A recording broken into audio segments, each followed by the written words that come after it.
Шинэхэн подкаст маань эхэлж байна. Манай өнөөдрийн зочноор Орхон аймгийн засаг дарга Зоригт баяр хүрэлцээсэн байна. За сайн байна. Ирсэн баярлаа. За баярлалаа. Манай одоо засаг даргаар одоо томилогдоод та бас удаагүй байна. Ер нь одоо Эрдэнэт хот Орхон аймагта ер нь яг хизээ хамгийн анх амьдралаа холбож эхэлсэн бэ гэдэг энэ одоо түүхээс эхлэе. За намайг Бим Төшин Зоригт баяр гэдэг одоо 1983 оны 12 сарын 18-нд Завхан аймгийн Тосон цэнгэлсэн төрсөн. За манай аав ээж маань хоёулаа завхны хүн. Тухайн үед бас одоо хялганд хороод одоо томилт авч, илгээлт авч одоо манайх 84 оны 7 сар шилжижсэн. За намайг би жижигхэн байхад шилжижсэн. Тэгээд тухайн үед манай аавч цагдаа тэгээ Орхон Эрдэнэт хотод ирж суушаад хялганд хороод манай нагц нар байсан. Тэгээд тийш явж байгаа болоод Эрдэнэт хотод ирээд аав маань цагдаад ажиллаад ээж Эрдэнэт твст. Тухайн үед ажилд ороод байсан. Би бол үндсэндээ бол ерөөс Эрдэнэтийн нэг настай шүү дээ. 7 настай ирсэн гэсэн үг. Тэгээ яг нөө дуудах нэрийг аав ээж өгдөг, дуурсах нэрийг өөрөө болдогчоор аав ээжийнхээ сайхан хүмүүсийн үргэлжлэл учраас нутаг усанд байгаа ах дүүстэйгээ холбоотой байх. Тэгээд аав ээжийнхээ нэрийг бас гаргах тэнд нутаг уст болж байгаа арга хэмжээ байх юм бол ажиллахад очиж Бямдаш сасруулан гэдэг хүмүүсийн нэрийг одоо гаргах тийм л бодолтой тээж явдаг. Тэгээд яг аав ээж маань хоёулаа өнгөрцөн. Бидний хүүхэд байхад ээж маань ирт өнгөрцөн. Тэгээд аавынхаа гар дээр л өслөө. Тэгээд бас буруу явуулсан бас зөв зүйлийг зааж сургаж хүмүүжүүлсэн учраас үдий зэрэгтэй явж байгаа ч юм. Ер нь аль сургууль 10 жилээ их сургуулаа ер нь аль сургууль зүр төгсөн бэ? Яагаад ер нь одоо эдийн засгч санхүүгийн чиглэлийн мэргэжил ер нь сонгох болсон? Аав нь бол уг нь цагдаа юм биш үү? Цагдаа бол гэж хэлсэн үү ер нь? Цагдаа болохоо нөгөө манайхнаас чинь одоо нагц талаас нэг хүн ихтэй сургууль төгссөн. За бусд нь бас тухайн үед бас ихтэй сургуульд орж амжаагүй байсан шүү. Тэгээ аав маань миний одоо манайхан бол ихээ сургуулаа. Тэгээ бүгд одоо ихтэй сургууль төгсөж амжаагүй. Тухайн үед ягаад ч мэдхгүй тэгээ суралцаагүй юм билээ. Тэгээ наваг аав одоо мэрэгжлийн маань эзэмших гэдэг бас тийм даалгавар өгөөд цагдаа болох гэж явчихсан. Тэгээд 1991 онд одоо 3 дугаар он жилд одоо 1-р ангид орсон. За 2001 онд төгссөн. Тэрс дундаас 93-аас 98 онд 4-р 10 жилд бас 5 жил сурсан. Манайх нэг 5 луу шилжиж байна. Тэгээ буцаад яг хороол руу очиж ирсэн. Тэгээ математик тоо их боддог. Тийм л хөвгт байсан. Тэгэл аамаа цагдаа бол гэдэг цагдаагаар тухайн конкурсд нийгэм бие тэмрээр конкурс. За ингээ хоёр. Тэгээ 2001 онд конкурсд явж ирсэн. Би чи математикаар конкурсд чинь нөгөө тухайн үед мэдхгүй. Математикаар химиэл бэлдээлээдэг. Тэгээ яг нөгөө аамаа цагдаа бол гэдэг үүрэг өгсөн чинь цагдаа болгосон чинь 23 дугаар групп гэдэг тухайн үед 2001 онд 23 дугаар групп. Тэгээ нийгэм бие тэмрээр оролцсон. Тэгээ бие тэмрээ манай багш одоо тухайн үед бид нар чинь хороолдоо бол математикийн гүнзгий. За гэсэн мөртлөө манай анги үтгсэн багш маань биологийн багш. За. Тэгээ манай 10 жилийн хүүхэд багш Жаргал гэдэг нэг багш байсан. Нийгэм газар зүй ордог. Тэгээ газар зүй хичээл орохоор манай багш тухайн үеийн багш маань өгөх юм бүхэд хоббитэй. Тэгээд манай найз нар маань ингээд 10 жилийнх ингээд орж ирэнгүүт тэрийг урдаас суулгачдаг. Тэгээд хичээл заагаал эхлэнгүүт бүх ярингууд багш самбар дээр биш ч нөгөө ийтэг бүх яриад. Тэгээ бид нар ч нөгөө та нар тоогоол бод гэдэг биологийн багш маань орж ичээл та нар биологийн хичээл орохгүй тоо бодол гэсэн. Тэгээд бид нар нөгөө математикийн үзэгчээс тэгж бодож тэгээ хичээл дээр тэр биологи хичээл математикаа бодоод ерөөсөө математик нийгэм газар зүй дээр математикийн хичээл боддог тийм л хүүхдүүд байлаа. Тэгээ мөсийн хүн ам зүй гэдгийг авах. Тэгээ миний сонирхож байсан нэг санхүү эдийн засагч мөсийн нэгтлэн 2 мянгийн маань урд дур ус хүүхдүүд ажилладаг. Тэгээ хүн ам зүй ангийг авч явж байгаа би чи 2005 онд төгссөн баг. 6 онд төгссөн байхгүй. 2004 онд төгсөн байсан. 5 онд төгсөн байсан. Тэгээ нөгөө нэг хүн ам зөөч гэхээр гараад ирэхээр статистик ч юм уу эсвэл үндэсний статистикийн хороо мороны хавцал үнэ. тэгээс тэнд ч оронтой багтай. Тийм. Тэгээ тухайн манай тэнхмийн хэрэглэгч Монгол Улсын их сургуулийн эдийн засгийн сургууль сурч гэсэн. Тэнхмийн хэрэглэгч Солонгоо гэдэг хэрэглэгч маань одоо ч гэсэн багшлж байгаа юм лээ. Би бас дээр нь таарлцсан. Тэгээ тухайн үед багш зөв үлсэн юм шиг. За чи дахиад нэг 9 кредит цуглуулж эдийн засгийн бакалавр авна гэдэг.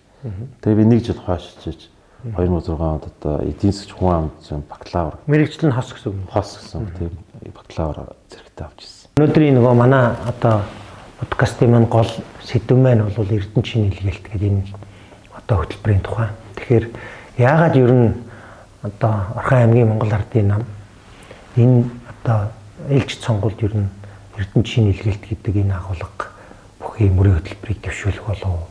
Яагаад ер нь Эрдэнэт үйлдвэртэй энэ концепцээ одоо хамтын ажиллагааны санамж жижиг болгож зуруу гэдэг бас хүмүүсийн хувьд их сонирхолтой сэдв болж байгаа юм л да тийм. Бусад одоо нийгмийн олон асуудлуудаас яагаад энэ 12 асуудлыг одоо аваад яагаад ингэж нэрлэв гэдэг ийм асуулт их сонирн багт.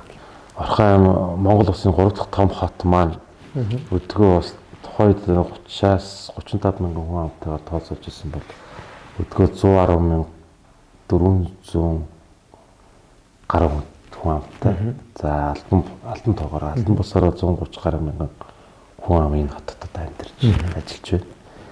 Тэгээ Эрдэнэт үйлдвэр гэсэн том одоо үйлдвэрээ төчөглээд энэ хот маань бас 48 жилийн хугацаанд за илгээлт ирснээс хойш 50 жилийн хугацаанд бол нэлийн бас Монгол Улсын 2 дахь том хот болон хөгжиж одоо дэвшсэн байна. Цаашдаа Орхон аймаг ер нь ирэх 50 жилд ямар байх ёстой юм бэ гэдэг чиглэлээ хараад за 12 төсөл хөтөлбөрийг хэрэгжүүлэх үүднээс за нэлээд суур судалгаатай ийм тооцоолыг бас хийсэн билээ. За миний үе бол одоо энэ яг ажил хэсэгт байгаагүй ч гэсэн за энэ шинэ илгээлт 50 гэсэн хөтөлбөрийг гарч ирсний дараа нэлээд одоо шимтэж уншиж судалсан. За тэгээд засаг дарга болсноос хойш ч гэсэн энэ ажлыг хэрэгжүүлэхийн тулд бид нар юунаас эхлэх ёстой вэ гэдэг бодлогооч гэсэн одоо тодорхойлоод явж байна. Тэгэхээр суур судалгаан дээр ер нь бол ямарваа юмны үндэслэн заавалжгүй статистик түүх зэрэг агуулгадаг учраас суур судалгаа нэлээд сайн хийгдсэн байна гэж харж байгаа. Тийм учраас бид үүдээ эрхчилж гисэн одоо тулгамж байгаа иргэдийн асуудыг шийдэхэд энэ суур судалгаа маш чухал учраас хэрэгжихэд бүрэн боломжтой байна. Тэрээс санхүүгийн үед Эрдэнэт үйлдвэр өөрөө бас Монгол Улсын төсвийн нэлээд даацыг авч явдаг учраас хэрэгжихэд нэрэн Эрдэнэт үйлдвэртэйгээ Орхон аймаг хамтраад хийхэд бүрэн боломж байгаа мэн гэж харж байгаа. За 12 төслөөс 6-г нь бол Эрдэнэт үйлдвэр өөрийнхөө санхүүжид иргэн. За 6-г нь аймгийн орон нутаг, за гадаадын зээл тусламж, за донор байгууллагуудтай хамтарч хийх ийм боломжтой байна гэж харж байгаа. За 2025 оны төсөв сая бас нэлээ Монгол Улсын ерөнхийлөгч хориг тавиад түүндээ анх удаа хойшлоо тий. За бас тэр нь бас нэлээ миний хувьд бол шин засаг дарга байсан учраас бас завшаан боллоо гэж харж байгаа. Улаанбаатар хот руу яваад олон хүнтэй уулзаж засгийн газрын гишүүд, за яамны сайд нартай, нарийн бичгийн дарга нартай, за мөн одоо гишүүдтэй уулзсан мэдээлэл авч хэрэгжүүлэлтэд бид нар ер нь хамгийн түрүүнд юунаас эхлэх ёстой вэ гэдэг чиглэлж бас тодорхойлчиход ирсэн. Орхон аймгийн хувьд бол нэлээд тулгамдж байгаа нэлээд олон асуудал байна. За 6 асуудлын нэг нь бол төлөлттэй хот байх хэрэгтэй. За 2020 онд одоо Орхон аймгийн за хөгжлийн ерөнхий төлөвлөгөө бол дууссан. Тэгэхдээ суур судалгаанууд байгаа учраас тэр хэрэгжиж байгаа. За одоогоор 12 газар хэсэгчсэн төлөвлөгөө хийгдсэн байна. За энэ ерөнхий төлөвлөгөөг засгийн газраас хийх ёстой. За тэгээд сая бас 24 онд засгийн газраас нэг тэрбум андруу тавьж байгаад компани шалгараад одоо яг ард иргэдтэй уулзаад за байгууллагуудтай уулзаад суур судалгаа гаргаж явж байна. За тэгэхээр төлөлтөө хот бол эрхчлүүлүүдэд бас нэлээд бид нар хотоо хөгжүүлэхэд нэлээд хэрэг болно. За дээрээс нь бид нар цэвэр агаартай хот болоход ирэх 4 жил юу хийх вэ гэсэн асуулт байна. За нөгөө талаараа нөгөө эдийн засгч хүн чинь нөгөө тоо харахаараа нэг задлж харж байгаа гэдэг тийм. Өнгөрсөн жил Орхон аймаг бас 2023 оны 12 сарын 1-ний өдөр аймгийн эрдэнэ төлөвчдийн хурлаар төсөө батлахдаа улсад төвлөрүүлэх орлогоо 176.2 тэрбум төгрөгөөр баталсан. 24 онд төвлөрүүлэх орлогоо 176 тэрбум төгрөг. 176.2 тэрбум төгрөгөөр. За 2024 оны 9 сарын 11-ний өдөр тодтгол ихтэй 50 тэрбумаар багасгаад 136.4 тэрбум төгрөг бууруулахаар тооцоолоод баталсан. За энэ юутай холбоотой гэх нөгөө одоо томоохон аж ахуйн нэгжүүдийн орлого буурсан байна уу гэдэгтэй. За өнгөрсөн хугацаанд бас нэлээд анализ хийлээ. Тэгээд бид нар бол боломж байгаа юм байна. Улсад одоо хамгийн их орлого төлөвлөж байгаа 5 аймаг байгаа. Гэхдээ тэрнээс 2 аймаг л ачаа үрж байгаа. Өмнө бол тий. Тэгэл 1.7 их 80 төгрөг. За Орхон аймаг бол за иргэжил 145.4 тэрбум төгрөг. За Дархан бол 2.1 тэрбум төгрөг төлөвлөх. Дараагийнх нь бол тэгээд Дорногов 900 сая төгрөг. Эндчлэн 5 аймаг төлөвлөлнө. За төсвийн тухай хуулийн 56-гийн 2-ын 2-оор болгоод тухайн орон нутаг зарлагаасаа давж чадахгүй бол аж ахуйн нэгжийн орлогын албан дотрын 40%-ийг улсад төлөвлөхөөр цацуулах хэрэгтэй гэдэг.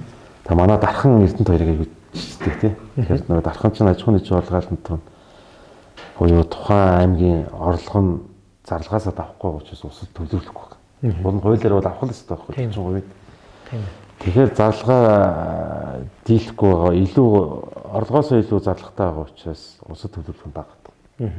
За манай дээр болохоор тэгээд хүчээр 40% авч тавьчихсан. Уул нь Дархан манай хоёрыг ижил тэнцвүүд үүсгэх хэрэгтэй байна. Тэгэхээр хүн амын орлогын албан татварыг 100% гэж үзвэл Дархан бол 100% үлдчихэж байгаа. Манайх бол 60% л үлдчихэж байгаа гэсэн үг. Суутхан буюу хүн амын орлогын албан татвар бол үлдчихэж байгаа. Аж ахуйн нэгжийн орлогын албан татврын 40% нь манайх бол 40% нь аймагтаа үлдээд 60%-ийг улсдаа төлөвлөж байгаа гэсэн. Дархан бол 100% өөртөө үлдээж. За одоо орлого нь бол бас өнгөрсөн 23 оных нь иргэдийн болоор баталсан төсвийн орлогыг харсан. Нэг 100%-аас одоо 60% төлөвлөх ёстой шүү дээ улсдаа. Тэрнийхээ нэг 2.4% л төлөвлөж байгаа улсдаа. Тэгэхээр манайш яг ийм боломжоор үлдээдэг бол за япад бэлий гэхэл нэг 20% үлдээждэг бол бид нар нэг дахиад нэг 40 тэрбум төгрөгийн асуудал гарна. Тэгэхээр бид нар энэ улсын хурлын гишүүдтэйгээ хамтраад энэ төслийг хэрэгжүүлэхэд үнэхээр хэрэгтэй юм байна гэдэг. За мөн засгийн газрын үйл ажиллагааны хөтөлбөрт 2024-с 28 оны үйл ажиллагааны хөтөлбөрт Орхон аймагтай холбоотой 3 заалт орсон байна. За тэр нөгөө автозам доторх автозамыг шийдвэрлэнэ. Хүчин хүчний асуудал. Нөгөө 35 кВт-ийн агаарын шугамын. Тэгээ очиод уулзаал за энэ 33.9 тэрбум маань иргэжлний бөөнөрөнд яг боломж өгдөг байдлаар нэлээ хөөцөлсөн чинь яг миний бодож исэн шиг асуудал биш юм билээ л дээ. Хэдэн оноос хэдээр яаж 25 26 онд ер нь Монгол улсын 21 аймагт бол шинэ хөрөнгө оруулалт хийгдэхгүй. За замч байхгүй, дэд үтсэж байхгүй. Хуучин ихэлсэн ажлуудаа дуусгана гэдэг засгийн газрын байр суурь байна. Тэгэхээр бид нар 33 оны 9 тэрбум төгрөгөөр 35 кВт агаарын шугамыг татахын тулд 27 онд 10 тэрбум, 28 онд 10 тэрбум, 29 онд 13 оны 9 тэрбум гэдэг. Ингэж санхүүчхээр манай Орхон аймгийн хувьд одоо байгаа хүчлийн онолт хэвээрээ цэвэр агаартай хот гэдэг төсөл бол 29 оноос хэрэгжүүлээ. Тэгээд яг тэрийгээ татсныгаа дараа нөгөө нэг айл өрхөж нөгөө цалхай ирчим шиг найдвартай байдлаар хангацгаар нөгөө цэвэр агаартай хот буюу утаанаас салах тулд бид нар сүүлийн дэвшилтийн технологиг ашигласан халаагур асуудлыг судлах ёстой ш. Тэгэхээр Орхон аймгийн үед бол 2030 оноос нааш энэ агаарын бүг хүртэлтэй тэмцэж чадахгүй. За ирчим хүчний уналттай тэмцэж чадахгүй юм байна гэдэг. Тэр жоохон харамсах сэтгэл төрөөд. Тэгээ эренгүүтээ нөгөө анх одоо 2024 оны 11 сарын 25-нд өргөн барьсан 25 оныхоо төсвийг 12 сарын 2-ны өдөр татаж авсан. Тэрнийхээ төсвийг одоо 83%-ийг шууд задлахаар болсон. Яг л хамгийн түрүүнд тулгуурлаж байгаа эрчим хүч инженерийн шугам сүлжээний асуудыг шийдвэрлэхгүй л бид нар улсыг хараад бусдаас хараад бол нэмэргүй болсон юм байна гэдэг байдлаар ирээд хоёр яралтай ажлын хэсэг байгуулад эрчим хүчтэй холбоотой инженерийн шугам сүлжээтэй холбоотой хоёр удаа ажлын хэсэг байгуулад За маш үр дүнтэйгээр бас тооцоо судалгаанууд гаргасан. Одоо эх 7 хоногт бас за зөвлөх инженерүүдийг суулгаж байгаад бас хийх гэж байгаа ажлуудын талаар бас тодруулга аваад тэдний үгийг сонсох. Тэгээ бид ч нөгөө ахмадуудынхаа үгийг монголчууд угаасаа эрт тэрүүрээс сонсдог. Ахмад хүнээ хүндэлдэг учраас ахмадуудтайгаа нэг арай сууя гэсэн бодолтой байна. За мөн залуу инженерүүдийг бас урьж суулгаад хийж байгаа ажлуудаа бас төлөвлөж ярилцъя гэж. За ахмадуудаас үг сонсоод хийж хэрэгжүүлэх нь залуу инженерүүд. Тийм учраас бид нар залуу инженерүүдтэйгээ бас ингэж хоёр удаа уулз зохион байгуулъя гэдэг байдлаас явж байгаа. Тэгээд Цэвэр хотыг ухаалаг хот болгох. За энэ чинь зөвхөн одоо инженерийн шугам сүлжээвээс эрчим хүч биш. Энийг дагаад нөгөө дулааны станцын өргөтгөлийн асуудлууд явна. Эрчим хүчний өргөтгөлийн асуудлууд бас яригдана. Дээрээс нь харилцаа холбооны асуудлууд бас яригдах байхгүй. Одоо бид нар чинь Аасны тор шиг болсон. За инженерийн шугам сүлжээний хувьд газар дээрх инженерийн шугам сүлжээг цэцлэхийн тулд манад нийт одоо 215 км за дулааны шугам байна гэж бодож байгаа. Энийний бараг 215 км. Тэгэхээр энэний бараг 70% нь наслалтанд дууссан. За цэвэр ус нийт 135 км шугам байна. Энэний бас 75% нь наслалтанд дууссан. Одоо тэр манай төлөөлөгч нар бас ингээд гаргаж ирээд иргэдийн асуудлыг яриа явуулдаг. Тэр үнэхээр бодит байдал тийм байхгүй. Шугамд ингээд цоороод байдаг мод шигдсэн тийм. Тэгээд зэв ихээр идсэн. Тэгэхээр нөгөө эрүүл унтны цэвэр усаар хангагдах асуудал хэцүү тий. Тэгэл ийм тулгамдсан маш олон асуудал байгаа. Одоо яг энэ байдлаараа бид нэр усаас сараад аймаг нэг зоригтойгоо шиг хөрөнгө оруулалт хийхгүй бол Эрдэнэт тус, Эрдэнэт булган одоо байгаа өөрийн хөрөнгөөрөө эрчим мөч, инженерийн шугам сүлжээгээ засыг бол 31.7 жилийн дараа одоо бас үүссэн байгаа наслалтанд дууссан байгаа шугамуудыг солих юм бэл. Тэгэхээр бид энэ лөө зоригтой орохоос аргагүй байна гэдэг байр суурин дээр л за дагаад засваргын үйл ажиллагааны хөтөлбөр 2022-28 оны үйл ажиллагааны хөтөлбөрт за Монгол Ардын нам болон ардсан намын мөрийн хөтөлбөрт үйлдсэн заалтуудыг оруулаад хоёр намаар хилцүүлээ. За мөн шинэ Эрдэнэт 50 илгээлт эзэдийнхаа 12 за хөтөлбөрийг бас одоо үйл ажиллагааны хөтөлбөрт оруулаад ингэ явчихсан. Тэгэхээр та сая одоо гол одоо засаг даргын хувьд оруулах гэж байгаа анхны төсвийнхаа концепцийг сая ингэж хэлээ. Тэгэхээр 83%-ийг нь эвдсэн гэдэг нь эхний төсвийн төсөөлөл бол олон жижиг олон ийм салангад олон арга хэмжээнд хөрөнгө оруулалт төлөвлөгдсөн байж байгаад одоо бол ерөөсөө нэг хэсэг гол санхүүжилт бол энэ эрчим хүчний асуудлыг шийдвэрлэх нөгөө хэсэг нь инженерийн шугам сүлжээ. Инженерийн шугам сүлжээ бол илүү одоо төвийн 6 микрт энэ орон сууцны хэсгээр гол асуудлыг шийднэ. Эрчим хүчний асуудал бол одоо гэр ороолын хэсгээр эрчим хүчний асуудлыг бүрэн шийднэ гэсэн ийм концепц руу авчирч байгаа гэсэн. Тэгээд маш олон гомдол саналуудыг ирэмбэлж байгаа.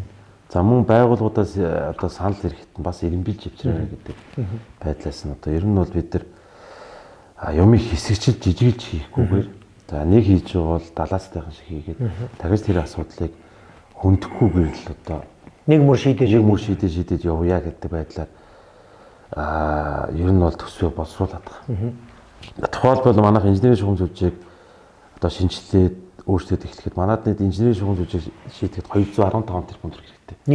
Нийтдээ эрхчээд бид нар 29.3 тэрбум төгрөгийн асуудлыг тавьж байна. Тэгэнгүүт дагаад бид нар одоо 1-р микро 2-р микро инженерийн шугам сүлжээг дулааны шугам за хэрэглээний халуун ус цэвэр усны шугам бохирын шугамуудыг угаасаа газар шугамны ажил эхэлж байгаа учраас нэг л онгойлгож байгаа бол бүгдийг онгойлгоо. Дээрээс нь харилцаа холбооны нөгөө шугамуд байна шүү дээ. Тэднийг бас кабелүүдийг лотхи байлуу байдал оруулах гэж байгаа. Тэнгүүд дагаад манай Орхон аймагч бас нөгөө гэрэлтүүлгүүд давхар явж байгаа учраас гэрэлтүүлгүүдийн асуудлыг Баашингийн 6-аар бололтой, Бааш оролт 6-аар бололтой гэж цогцоор шийдэж явахгүй болохгүй байна. Тэгэл эрхчлүүдээс төлөвлөхдөө бид нар аврын байдалтай байгаа микродын асуудлыг шийдвэрлэнэ. Тэгээд 1 2 3 дугаар микро гэж юм бүрэн одоо эрхчил засаал дахиж одоо газар шорооны ажилд Ойрын жилдээ бол хүрэхгүйгээр одоо төлөлөө явуучих. Энд бас нэг зовлон байдаг. Одоо нөгөө өмнөгч одоо удирдлагууд төлөөлөгчнөр буруутгах арга байхгүй нөгөө иргэдийн хүсэлтлийг одоо биелүүлэхийн тулд тэнд тулгамж байгаа асуудал шийдэхийн тулд хүн таалагдах хөрөнгө оруулалтыг шийдээ явуулж жижиглээд. Тэгээ яг нөгөө аймгийнхаа асуудлыг ингээд хоошин тавьсаар байгаа өнөөдөр аврын байдалтай болцсон асуудал байгаа учраас жишээ нь байшин хорооллын бие гордын хорооллын нэг инженерийн шугамжуулж муудсан халаал доголдолтой байна. Цэвэр ус маань зэвтэй гараад байна. Бохир маань бөглөрөөд байна гэдгийг гэр ороолынхан ойлгохгүй. Тэгээд гэр ороолынхан болохоор байш ороолынхан маа гэр ороол үүсээд байгаа тэр тогны хүчлийн уналттай байна. Хоол болохгүй нөхөр болохгүй байна. Ус услахгүй, услахч маань ажиллахгүй, усаа услах чадахгүй нэгэд байш ороолынхан ойлгохгүй. Бас нөгөө нэг манайх ч нөгөө Европын сэргээн босголтын банкаар гамшигт төсвөртэй хот. Тэгсэн одоо 6 жилийн дараа одоо ирэх жилээс одоо хэрэгж эхлэх гэж байна. За үерийн далан одоо байгуулах гэж байгаа. Тэгэхээр энэ үертэй холбоотой асуудлыг нам дор байгаа гэр оролтыг айгүй мэдэрдэг. Ширүүн бороо аадар бороо орохоор одоо үер маань яг бол гэр маань усанд авчих болов гэж боддог. Өндөрлөг дээр байгаа наран шанд мэдэхгүй тий. Булагч юм уу тэр үерийн асуудлыг мэдрэхгүй. Сайхан бороо орж ийн гэл тий. Тэгээ энэ асуудлыг ингээ барьж аваад хийчихээр иргэд юу гэж ойлгох вэ? Нэг нь болохоор газар дор болоод ингээ явах чинь. Нэг нь агаар дээр ингээ татаа явчихад эдгээр аймгийг ерөөсөө хөгжүүлэхгүй байна. Ийм нэг зовлон байгаа учраас бид нар зөрөгтэй хөдлөхгүй болохгүй гэдэг байдлаар нэг мөр одоо газар доорх асуудлаа шийдэж байгаа бол тэр газар дор болцсон байгаа бүх асуудлыг зэгцэлнэ. Харилцаа холбооны бохрын асуудал, хэрэглээний алуус, дулааны шугам гэдэг энийг нэг мөс одоо микийг зэгцлэх хэрэгтэй шүү. Дээрээс нь гэрэлтүүлгийн асуудлууд. Одоо гэрэлтүүл гэж өндгөө чинь нэг утасны таслах ч юм уу асуудал байх учраас бид энийг нэг хүчин тооцоолж шийдвэрлээд нэг ирэх 27 онд гэхэд инженерийн шугам зөвлөж эрчим хүчний асуудлыг 26 онд дуусгаад за 26 оноос эхлээд за агарын бохирдолтойгоо тэмцэх. За яндан бууруулах ийм ажил руу зорж явж байгаа. 12 төслийн маань бас нэг сонирхолтой тэгээд яг нийгмийн одоо яг орчин үеэ дагаж явж байгаа юм ухаалаг хот гэдэг төсөл байгаа. Энийг та ер нь яаж ойлгож байгаа вэ? Цаасыг ер нь яаж авч явах уу гэдэг. За манай эрдэнэчмээс өмнө би сая ярианыхаа ихэнд хэлсэн нөгөө статистик тоо судалгаа нэг бэлэн байгаа гэдэг цахим эрдэнэт нэг гэдэг өмнө бас хэрэгжүүлж ирсэн. Тэр бааз маань байгаа учраас бид нар цахим эрдэнэт 2 буюу за энэ шинэ илгээл 50 одоо 6 хөтөлбөр маань 12 хөтөлбөр маань ухаалаг хот маань бол энэ цахим эрдэнэттэй холбоотой явчихна. За дээрээс нь эрхчлэлүүдэд хийх хөрөнгө оруулалттай холбоотой асуудал дээр харилцаа холбооныхоо нөгөө шилэн кабель татах асуудлуудыг эрхчлэлээс хийгээ явчих байхгүй. Тэгэхээр дараагийнхаа нөгөө шилэн кабелээр одоо ухаалаг хот болох бүх юм маань болохоор энэ шилэн кабельтэй холбоотой асуудлууд явах учраас эрхчлэлийн хөрөнгө оруулалтаас ахуулаад суурь баазаа нэмэгдүүлээд ингээ явах бодсон. Суурь дэлгэрцийн шийдлийг гаргаа явуулчихна гэсэн үг. За одоо ингээд бид нэр та түрүүн бас яриандаа хальт ингээд дурдлаа энэ төлөвлөлттэй хотын асуудал байгаа. Ер нь зүгээр одоо манай хот төлөвлөлтийн тулгамдсан суурь асуудлууд одоо юу юм? Ер нь цаашдаа одоо таны хувьд эх 4 жилийн Орхон аймгийг удирдах энэ одоо бодлого дотор энэ төлөвлөлтийн асуудлыг наривчлаад ер нь яаж одоо шийдвэрлэе гэдэг ийм одоо наривчсан бодлого байгаа. Энэ түрүүнд дурдсан Эрдэнэтийн төлөвлөлтийг хийх компани ер нь ямар аргачлалаар ажиллаад ер нь хэдий гэхэд бид нэр багцаа одоо шинэ хотын төлөвлөлтийн бичиг баримттай болох байна. За Улаанбаатар хотод зарласан тендертэй шалгасан компани маань за календарьсан төлгөөг бол батлуулсан. За энэ дээр бол 2024 25 оны 8 сар гэхэд бол энэ хөгжлийн ерөнхий төлгөөг бол гаргаж дуусгана гэсэн юм ажлууд явж байгаа юм лээ. Тэгээд цаг хугацаа юу болох мó тэгээд за тэрний дараа бид одоо үлдсэн хэсэгчсэн ерөнхий төлгөөнд тусгатааг байгаа газруудыг 2026 оноос эхлээд аймаг өөрийнхөө хөрөнгө оруулалтаар хийгээд ингээд явуучих юм бол Орхон аймаг хаана ямар бүтээн байгуулалт юу байгуулах гэдэг нь тодорхой болгоод ингээд явуучих наривчилсан. Тэгэхээр нөгөө төлөлтөө хот гээд хот маань болохоор энэ хөгжлийн ерөнхий төлгөө хэсэгчсэн ерөнхий төлгөөдөө суурилтаа явуулчихна. А энийг Ад иргэдтэй ингээд танилцуулаад явахаар ямар ч дарга вэ, удирдлага вэ энэ ерөнхий төлөө эсчин төлөвөд одоо зарагдаж л хотод төлөж явах гэсэн. Одоо улс тулаанд дамжуулах төв ЦТП-г хаана байршуулах хэрэгтэй. Тэнд тэр хороололд хичнээн одоо орон сууц аж ахуйн гэж байрах хэрэгтэй. Улс тулаанд дамжуулах төв нь одоо хичнээн метр куб усаар одоо дулаанаа хангахын тэр байгууламжийг хороолыг хангах юм гэсэн ийм суур судалгаанууд бүр гардаг гэсэн.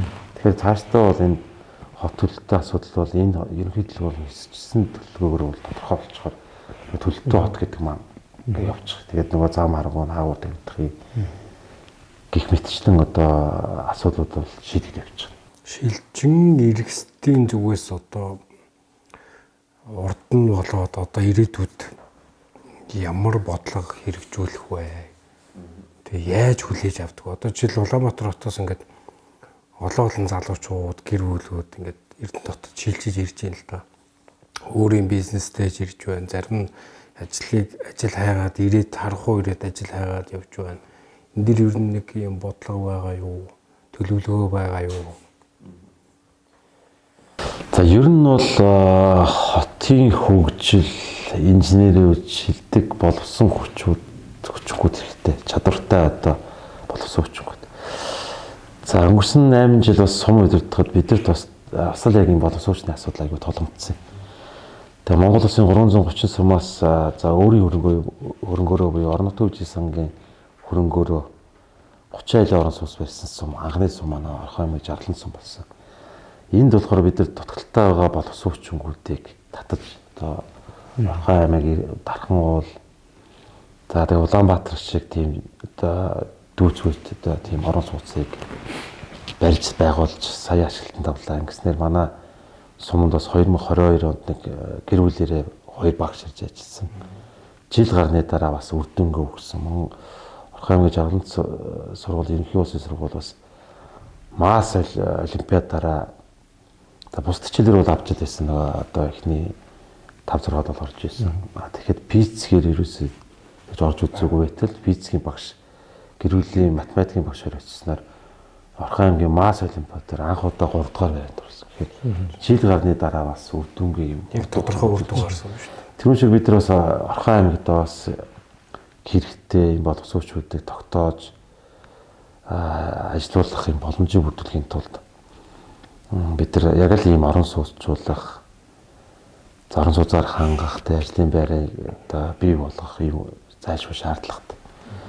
Тэгэхээр би сая нөгөө засгийн газрын гишүүдтэй яамтай олзоод уулзахад уул нь бол эрчим хүчний яам маань энэ манай 35 кВт-ийн агаарын кольцоо хэлбэртэй агаарын шугамыг татчих хэрэгтэй байхгүй улсын хуулиар тийм. Хуулиараа эрчим хүчний хуулиараа тийм улсын хуулиас үүрэг. Тэгэхээр орон нутагт татаад өгчхөөр тэр эрчим хүчний яам дээр байгаа нуруунд дээр байгаа ачааг хөнгөлөд өгч байгаа. Эсрэгээр бид нар орон нутаг дээр байгаа иргэдийнхаа тулгамдж байгаа асуудлыг нэг талд шийдвэрлэж байгаа ч гэсэн нөгөө талдаа бусад хөрөнгө оруулалтаа өргөжж байгаа. Өөр орон нутгийн хариуцах ёстой байсан чиг үүргийг санхүүжүүлэх байсан мөнгөөр улсын функцийг хийчихэж байгаа тийм. Тэгэхээр зорилтын хувьд бол яалтгүй. Яалтчгүй нэг иргэдийн тулгамдсан байгаа шүү. Тэгэхээр энэний цаана юу явж байгаа гэхээр би улсын хурлын гишүүд, ялангуяа энэ хойд төсөө сонгосон гишүүдтэй яамдын төрийн нэрийн бичгийн дараалтад уулзахдаа эсрэгээр нь бас нэг юм гуйж байгаа байхгүй. За ингээд улсын хийх юмыг орон нутгийг хийж та нар эргэж бидэрт яаж хандах юм бэ? Аймгийн иргэдтэй. Тэгээд тэр дундаа бас их амглан сайдтай уулзаад одоо нэг орон сууцлах хөтөлбөр байгаа шүү дээ. Тэрний хүрээнд бас бидний эрхчлэлд одоо яамаас очоод нэг юм гуугаад альтаа бид нар төлөвлөх орлогын маань багасгаж өгөө. Тэ? Төсвийн тухай хуулийн 56-ийн 2-2-ыг хэрэгжүүлээд өгөөч. Тэгэхээр бид нар эрхчлэл 145 тэрбум биш 100 тэрбум төгрөг төвлөрүүлдэг бол бид болчих юм бол 45 жаа. Энэ жил бид нар энэ жилийн хөрөнгө оруулалтыг үр дүн байхгүй. Тэгвэл тийм учраас би гишүүдтэйгээ олж уулзахдаа энийг л ярьж байгаа. Усан хийх ёстой юмыг аймаг хийчихээ орон нутгийн төсвөр. Эрхчлэл та нар бид нар яамдаас дахиж юм гоохгүй. Гэхдээ бидний төлөвлөлт орлогыг багасгаад өгч байгаа. Тэгэх юм бол тийм 40 тэрбум төгрөгийн асуудал судалгаад ирчих юм бол бид нар орон сууцчлах хөтөлбөрийг за инх хамгаалан сайдтай уулзах үедээ энэ хөтөлбөрийг аймаг хэрэгжүүлмээр байна. Одоо 100 мянган орон сууц барина гэдэг засгийн газар чинь үйл ажиллагаа төлөвлөлтөд тус учраас эндээс манад нэг 5-10 мянган орон сууц барих хэмжээний төсөл төр хамтарч ажиллая гэдэг юм саналаа тавиад ирсэн. Тэгээд илгэчээр бас цаг хугацаар бол үнэхээр одоо орон нутаг төлөвч нуус алсыг хараад энэ өргөн барих төслийн маань дэмжиж юм бол ирээдүйд бас бид нар цаашаа очоод улсын хурлын гишүүдтэйгээ яамтай очоод уулзахад арай нүүр бардна гэж байгаа байхгүй тийм. Бид нар ийм орон нутгийн төсвөөс улсын одоо яамдын дуруунаас авсан шүү дээ. Тэгэхээр эргээд бидэртээ төсвийн тухай хууль дээр л жоохон ялвартай хандахгүйгээр ижил хандаад өгч хичээл гэдэг байдлаар л гуйгаад байна. Тэнд чинь мөнгө гуйж юм бариад өгөхөөс илүүтэй хуулийг ижил төгс одоо буцаад хэрэгжүүлж өгөөч гэдэг байдлаар л ингээд уулзалт одоо хийсэн гэсэн. Тэгэхээр урд нь би ингэж хараад байл. Одоо ерөөхдөө ингээд гал унтраах, гал намжаасан байдлаар явахаасаа илүү одоо энэ байдал чи алстай ингээд том хохирлт ингээд хүргээд байна шүү дээ, тийм. Тэр яг өөрөө чи харснаар яг юмыг уус суурьтайгаар нь системтэйгээр шийдэх нь ирээдүгөө бодох хамгийн том одоо шийдэл болчиход байна л да. Одоо жишээ нь иргэдийн асуудлуудыг эренбэлж байгаа хөрөнгө оруулалтад тусах гэж явж байгаа. Та наад жишээ нь ихтэл манайхан хуучны 9 давхрын барилгуудын маань байрнуудын маань лифтний аягүй асуудалтай. Аягүй хүндэрсэн мэл. Хүндэрсэн тийм. Тэгэл өмнө нь болохоор жилдээ нэгийг тавиал нэг байрыг одоо 2 бодистой байдлаа гэтэл нэг бодис шийшээд нэг бодис нь гайг байх нөгөөдөл нь асуудал тавиад байдаг. Тэгэхээр бид нар ерөөсөө нийгэм үүссэн төвчг өстой зарлуудаа төвчээд тэгэл нэг далаалтаар шийдэж. Дахиж лифт гэж ярихгүйгээр асуудлыг шийдвэрлэе гэж зорж байна.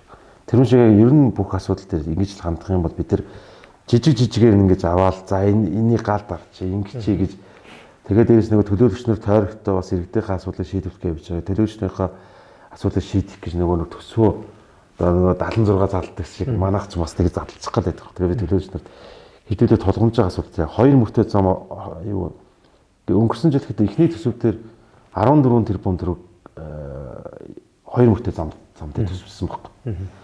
Эрчим хүч хэрэгтэй нөө хоёр мөртөө зам хэрэгтэй нөө. Та гэр оролт ирэмбэлж байгаа. Гэр оролт тогтцол хэрэгтэй вэ нүү? Инженерийн шугамлалч хэрэгтэй. Энийг чинь ирэмблээ. Тэгээ та нараас өгсөн сандал чинь би бол алхал тусахыг бодож байгаа. Тэгэхээр энийг ирэмблээд ороод ирчихье гэдэг. Тэнгүүд төлөөч нөгөө нэлээд хүлээж авч байгаа. Яг нөгөө иргэдийнхаа төлөө бас олон асуудал болж байгаа. Тэгээ бид нар чинь нөгөө хүнжлэгээр хөлөөж ирэхгүй нөгөө хүний өсөл хязгааргүй. Бидэрт хязгаартай нөөц төсөв байгаа учраас яа харахгүй бид нар нэг далаалтаар асуудлыг шийдвэрлэхийг зорж явах хэрэгтэй. Тэгээд иргэжил бас хуучны 9 давхрын лифтүүдийг 100% шинжлэх төсвийг суулгасан. Тэгээд лифт бол дараа жилүүд дахиж яригдахгүй гэсэн. Дахиж юус яригдахгүй. Тэгээд энэ шиг бид нар инженерийн шугамжуулж эрчим хүчнийхээ асуудлуудыг ингээд шийдвэрлээд явъя гэсэн зорилготой явж байгаа. За ингээд ерөнхийдөө манай одоо ажиллагаа нэлийн төгсгөл хэсэг рүүгээ орж байна. Ирэх 5 жилийн хугацаанд одоо хэрэгжих бодлогоо бас одоо хөгжлийн бодлого төлөвлөлт төвний удирдлагын тухай хуулиар бас та одоо оруулж бодлуулах хэрэгтэй тийм. За мөн засаг даргын үйл ажиллагааны хөтөлбөр 4 жилээр орох хэрэгтэй. За ингээд энэ жилийн төсөв гээд илүү сая хэдүүлээ энэ жилийн төсөвтэй холбоотой одоо хэсэг дээр бас нэлээд ярьлаа. Ер нь энэ 5 жилийн төлөвлөлт болоод засаг даргын мөрийн хөтөлбөрт энэ яг Эрдэнэт хотын талаас хэрэгжих 6 зорилт маань ер нь ямар хуу одоо бүтцийнхээ хувьд те ямар хэлбэрээр тус сууж байгаа бол одоо юу гэдэг яг үгээрээ юу эсвэл ер нь агуулгаараа юу ч гэдэг юм уу одоо тус хэлбэр нь ер нь ямар хуу хэлбэртэй явж байгаа. За засаг даргын үйл ажиллагааны хөтөлбөр бол засгийн газрын үйл ажиллагааны хөтөлбөр болгосондоо уялдуулж ер нь босруулаад явж байгаа. Тэгтээ нөгөө намынхаа мөрийн хөтөлбөрийг бол голдуу тусгаж байгаа. За дээрээс нь одоо бүх нийгмийн салбар, дэд үтсийн салбарууд, за хувийн аж ахуйн нэгжүүд, жижиг дунд үйлдвэрлэл эрхлэгчлүүд чиглэсэн олон зүйлийг тусгаж үйл ажиллагааны хөтөлбөртөө одоо тусгаад одоо 12 сарын 25-нд хилцүүлгээр төлөвлөлөө өгч байна. За эндээс бид нар нэг зүйлийг илүү одоо миний хувьд хувийн юугаар бол харж байгаа. Эрдэнэт үйлдвэр маань өнгөрсөн жил хүртэл 2024 оны худалдаа авалтын төлөвлөгөөн дээр 1.3 их найт төгрөгийн худалдаа авалт ажил төлөвлөсөн байна. Тэрнээс нь ажлын орхиод бараа бүтээтгүүний худалдаа авалтыг харахаар 900 тэрбум төгрөг. Энэний бараг нэг 85 орчим импортын бараа байна. Тэгэхээр эрхчлүүдийн энэ жижиг дунд үйлдвэрийн эрхлэгчдийг дэмжих, за аж ахуйн нэгжүүдийг дэмжих үүднээс нэлээд бас төлхөө одоо эрдэнэт үйлдвэрийн хамтын ажиллагааны гэрээ, ачаад эхийн хамтын ажиллагааны гэрээ тэгээ одоо энэ дээрээ төлхөө одоо анхаарч ажиллахыг бодож байгаа. Импортыг оруулж бүтээгдэхүүн орон нутгийн үйлдвэрлэгчтэй дэмжих. Дээрээс нь одоо улсын хурлын гишүүдийн тендерийн тухай хууль дээр одоо хоршоочдыг дэмжсэн тухай одоо хууль гараад малчдыг хоршоожуулах одоо ийм оршоо бүлэг байгуулахын боломж олгосон шүү дээ. Тэгэхээр эргээд эдгээр маань оршоо байгууллагдлаа гэхэд тэндээс гарсан бүтээтгүүнүүдийг төрийн байгууллагад худалдаж авах заашгүй шаардлага байна байхгүй. Тэгэхээр тендерийн тухай хууль гэсэн өөрчлөлт оруулах саналыг бас улсын гишүүдтэйгээ ярьж байгаа. Тэгээ бас саналаа хийлж байгаа. Тэгээд эцсийн шийдвэрийг улсын хурд гаргах учраас бид нэр саналаа уламжлаад ингээд ирэх юм бол төрийн байгууллагууд худалдаа авалтаа тухайн орон нутгаас давуу эрхтэйгээр худалдаа авалт хийгээд эхлэх юм бол барилга бааш нь барихаас илүүтэй энэ аж ахуйн нэгжүүдийг дэмжсэн жижиг дунд үйлдвэрлэлийг дэмжиж эхлэх юм бол аж ахуйн нэгжүүд орлоготой айл өрхний маань орлого нэмэгдэх гэвэл дагаад эдийн засгт хилээд ирэхээр өссөн өсөөгөө бид нар эдийн засгийнхаа тэлэлтээс шалтгаалаад орхон аймаг цаашаа хөгжих хамгийн том суурь маань энэ болох учраас жижиг дунд үйлдвэр эрхлэгч нарыг аж ахуйн нэгжүүдийг илүү төлхөө одоо дэмжсэн ийм хөтөлбөрүүдийг үйл ажиллагаантай тусгай одоо төлөвлөлөө явуулж байгаа. За үйл ажиллагааны хөтөлбөр батлсны дараа засгийн газар бас 5 жил үндсэн чиглэлээр баталж амжиг байна. Тэгэхээр он гараад бас эхний үйлдвэртэй багтаагаад 2024-өөс 29 онд хэрэгжүүлэх засгийн үндсэн чиглэлийг бол батлаад явахаараа үйл ажиллагааны хөтөлбөр маань улам ингээд детачлаад жижиглээд ингээ гараад байна гэсэн. Ийм одоо бодлогоо барайл ингээл ажиллаж байна. Нэг сонирм асууя. 2 сарын өмнөх зөрөгт баяр, одоогийн 2 сарын дараах яг одоогийн зөрөгт баяр амьдралд нь ямар өөрчлөлт гарч ийн, ачаал хэр болж байна? За мэдээж асуулт баг. Тэгэхдээ энийг нөгөө яг жирийн одоо тэг иргэд ингээд сонсвол бас энэ үн чинь ийм их ачаалтай байдгийг шүү гэдгийг бас ойлгуулах үүднээс. За миний хувьд бол ер нь хүн болгон л ах л та. Гэр бүлийн ам мэдрүүдийг тэгтэй. Гэр бүл аз жаргалтай эрүүлэг байх юм бол тэгэл ажил аяндаа өгдөг шүү дээ. Тэгээ сайн яваа хүний ард сайн хань байдаг гэдэг. Бас сайн хандаа бас энэ тавшааныг алдаа тий. Ашиглаад бас хандаа хайртай шүү. Тэгээд үргэлж одоо миний ард үр хөвгтүүдээ бас өсгөж боож ууж эрдэм мэдлэгт нь анхаарч ажилладаг хандаа маш их хайртай шүү гэдэг. Тэгээд одоо яг 2 сарын өмнөх одоогийн зөрөгт хоёрын үед бол тэнгэр газар шиг болсон. Гэрээ марцсан гэсэн шиг. Тэгээд шин төлөөрөл харьж байна. Яг харахгүй нэг ачаал бол өндөр байна. За нэгт жил ийцүүлж байна. Хоёрт эрхчлийн төсөв. За мөн эрхчлүүдэд хийх үйл ажиллагааны хөтөлбөрүүдэд бодлогуудаа тодорхойлж байгаа учраас нэлээ ачаал ихтэй байгаа. Тэгээд ачаалын үед бол нэг сумыг одоо 33 дахин томруулсан дайтай байгаа учраас одоо өгөр хэлхий аргагүй л байгаа. Тэгэхээр энэ одоо нэг уусаа иргэдийн төлөө итгэж түлээлсэн одоо журмын нөхөд болон ард иргэдийнхаа төлөө одоо хийхээс аргагүй. Тэгтээ хийж явах үедээ бол ямар нэг юмэг хувийн ашиг сонирхлоор хандахгүй. За нөгөө зориг агсангоо бас нөгөө хэлсэн байдаг. Нэгт улсын эрх ашиг хэвчтэй. За хоёрт бол намын эрх ашиг хэвчтэй гэж. Тэгэхээр бид нэр орон нутгийнхаа ашигыг хамгийн түрүүнд тавих хэвчтэй. За тийм учраас би нэлээ шахуу одоо богино хугацаанд бас ажиллаа сурах. За тэгээд бас одоо урт хугацааны бодлогууд хөтөлбөртэй танилцах. За тэрийг бас мэдж авах зайлшгүй шаардлага учраас нэлээд ачаалтай ажиллаж байгаа. Бас тоглоом шоудмаар их нэртэй бас одоо яг энэ байдал хэдийн хүртэл үргэлжлэх юм бэ л гэж байна. Тэгэхээр 5 сарын хугацаа сурчнаа л гэсэн шахаад 2 сар ихээр заал гэдэг. Одоо яасан 2 сар бол тэгэл нэг өдөр чөлгөл явж вэ. Тэгээд он гараад талцсангоос ачаал гайгүй болчих واخ. Давхар тэгээд үүрэг авцсан биш үү? Тэгэл амснаа билээ явсан өдөр чөлгөл сайн хичээж ажиллаж байгаа. Тэгтээ хүн нөгөө насан туршдаа сурдаг, суралцдаг. Тийм учраас өдөр болгон нөгөө хүмүүстэй уулзах болгонд хүмүүсийн асуудлыг сонсох болгондоо бас олон зүйлийг судлах зайлшгүй шаардлагатай байна гэдэг ойлголттой. За энэ их ажлыгаа хийж байгаа бас нэг өөрийн бас нэг имижийг ч юм бүрдүүлэх.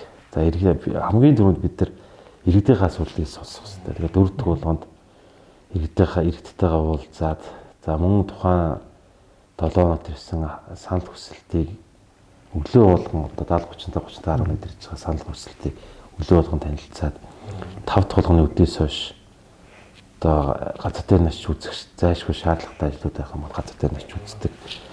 Ийм юмсан цаг гаргаад бол өнгөрсөн одоо сар гарны хугацаанд бол 7 хоног болгон ажилтаа байсан ч гэсэн заавалж энэ хоёрын шалтгааныг бол тогтмол хийгээд хөвшөөд ингээ явуулсан. Хэдэн цагийн нойр авч одоо яг одоо юм л. За мэдгүй 5 6 цаг л унтчих واخ та. Өглөө 7 гэтэл ажил дээр очиж. Тэгэхгүй нөгөө өдөржингөө нөгөө хүмүүстэй ингээд суугаад ажил яриа. Тэгэл нөгөө тэр чинь бас нэг яг ингээд тоглоом ажил хийхгүй шүү дээ. Тэгэл янз бүрийн ааш хандчтай хүмүүс уулзж байна, учирж байна. Тэгээд өдөржингөө нөгөө бичиг цаас гэдэг чинь л хэвээр аюул хэрэгтэй юм байна. Тэгэл өдөр тутмаар нэг 80-100 бичиг бол заавалжгүй танилцаж, цонхож, холбогдох мэргэжтэн хилтэн сайдад руу явуулж буцаж нөгөө үетэйгээ одоо шалгаж гарын сурж явуулах зайлшгүй шалгах. Тэгээд хажуудалтай хэн шинжилгүүнхийн хажуудлын доор ажиллаж байгаа өвөрлөгөнд хүлээж авдаг мэргэжтэнгийн бол баруун гар талдаа авчиад тавьчихсан. Өдрөөр болго хийж байгаа бичгийг буцаагаад явуулах үүргийг хүлээлгээд. Тэгээд өдрөөр болгоно хилцээг алгээд дараагаас нэгтдэг. Тэгээд богино хугацаанд бас нөгөө өргөдөл гомдлыг шийдвэрлэх ийм чиглэлийг бол өгсөн. За өмнө бас 20-24 онд төлөөлөгч байхад төлөөлөгч нар нөгөө тамгын газар руу засаг дарга руу бичиг явуулчаад ирүүлэхгүй байх гэдэг ийм гомдлууд бас гаргаж ирсэн учраас айлтгал бүх бичиг баримтуудыг хугацаанд нь албан тотоор өгөх ийм чиглэлүүд бас дэвшилтэт юмнууд бол байна. Тэгээд бид хугацаанд нь бичгийг өгдөг болсон. Яг хугацаа шаардлагатай хянаж шалгах зайлшгүй шаардлагатай бичгүүд бол байгаа. Тэрийг бол буцаад иргэдтэйгээ холбогдоод бид нар ийм шатанд тавьж байгаа танд буцаад холбогдно гэдэг байдлаар ирэх холбоотой ажиллаад байна. Бидний урилгыг хүлээж авч халуун дотн нэлен далангуу ярилцсан. Баярлалаа. За та бүдэрсэн баярлалаа. Үйлдэл гэж өгч хамтран ярилцсанд бас баяртай. Тэгээд Орхон аймаг Эрдэнэт хотоноос цэцлэн өгч болтгой. Ялангуяа Эрдэнэт хотын төлөө цогцлог зүрхтэй ажилсаг хүмүүс болгонтой бол хамтарч ажиллана гэдэг ардын ном ардсан ном гэхгүй залуучууд л уриалаад байна. Та бүгд бол тойрогтой байгаа иргэдийн асуудлыг шийдэхин төлөө явж байгаа зөв үү. Гэхдээ бид нар том зураг харахын тулд энэ Орхон аймаг инженерийн шугам сүлжээгээ эрчим хүчтэй янзлж авахгүй бол 5-10 жилийн дараа энээс хүнд байдалд орох учраас та нар Эрдэнэт хотын төлөө цогцлог зүрхтэй байгаач. Тэгээ хамтрая гэдэг. Тэгээд энэ уриалгыг бас маш олон хүмүүс хүлээж авч дэмжиж байгаа. Тэгээд Эрдэнэт хот манаас цэцлэн өгч болтгой. Та бүдээс ажлын өндөр амжилт хүсье.